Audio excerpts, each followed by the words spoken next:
Interesting morning. So I woke up this morning early, like I usually do, ready to go, and I had a huge problem, big problem. Um, Blood pressure was up. I was frustrated. You roll out of bed. Last thing you want to deal with is a problem in the day. But I had a problem this morning. Wasn't a coronavirus. Thankful, it wasn't that big, but every little problem seems to be like a huge problem to people. No, the dogs didn't poop in the house overnight. That's happened before. No, there wasn't a car crashed in my front yard. That has happened before, also more than once.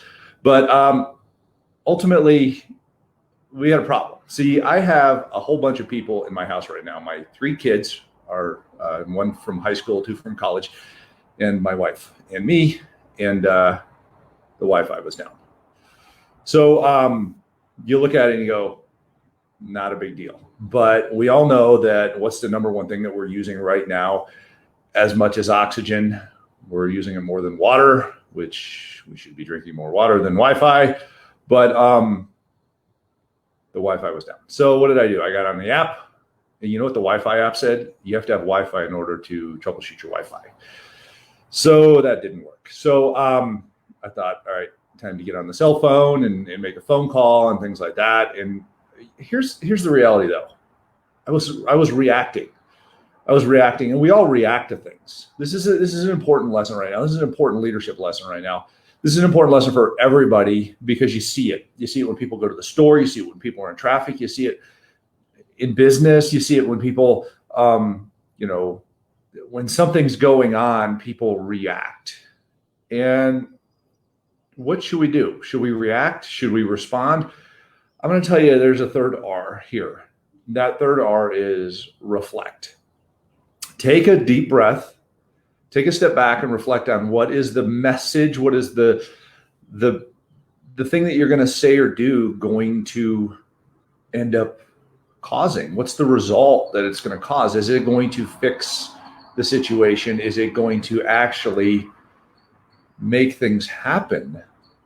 Is it going to, create solutions? Is it going to create good relationships, things like that? So ultimately, we need to reflect and just think to ourselves, we got this. So how do we deal with this? Because ultimately, you can deal with any problem. You can deal with any problem. You can deal with anything that's going on.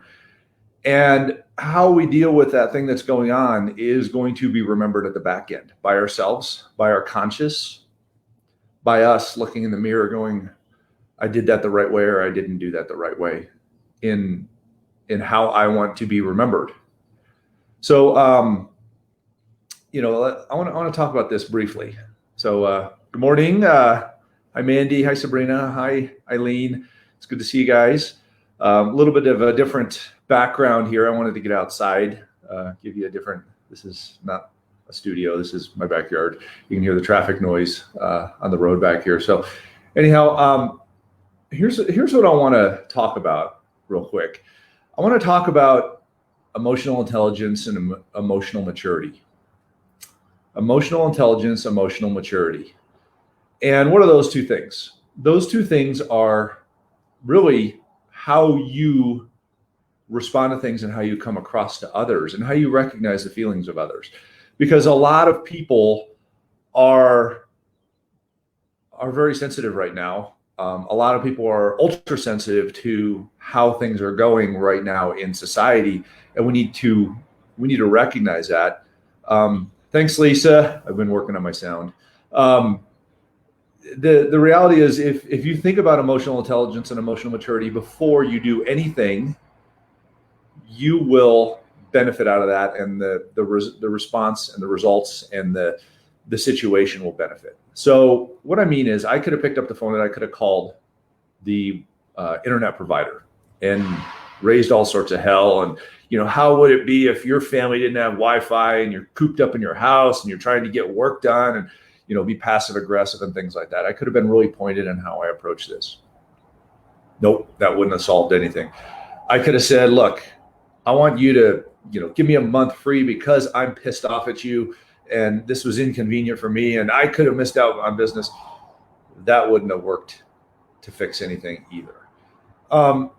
We can't leverage our feelings and leverage the feelings of others in order to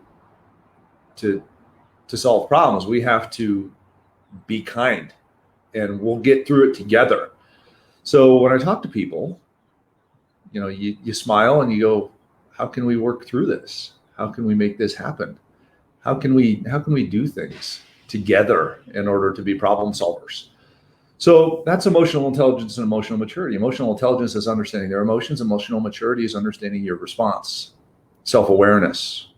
So as we get deeper into this, frustrations are going to happen. Tempers are going to flare. People are going to look at situations and go, all right, how do I want to be remembered by my response? That's a good question, isn't it? So be remembered by your grace. Be remembered by your kindness. Be remembered by your ability to think through challenges. And you will solve the problems. You will solve the problems. They might not always be the solution that you wanted to happen on the front end, but we all know that we will get through these things and we will demonstrate leadership. We'll grow in our leadership. We'll be good people. We'll help each other and we'll make it. So don't react, reflect. Just a small thought for the day. Made a big difference in my morning.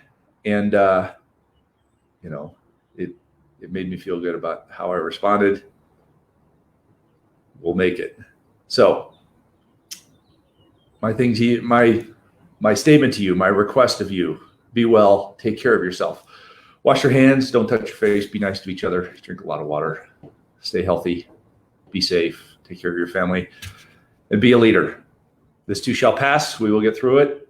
And on the back end, we'll look at each other and go, wow, I'm glad I reacted that way, responded that way, and reflected that way. Thanks a lot, guys. Love you. Thanks for what you do. We'll see you soon.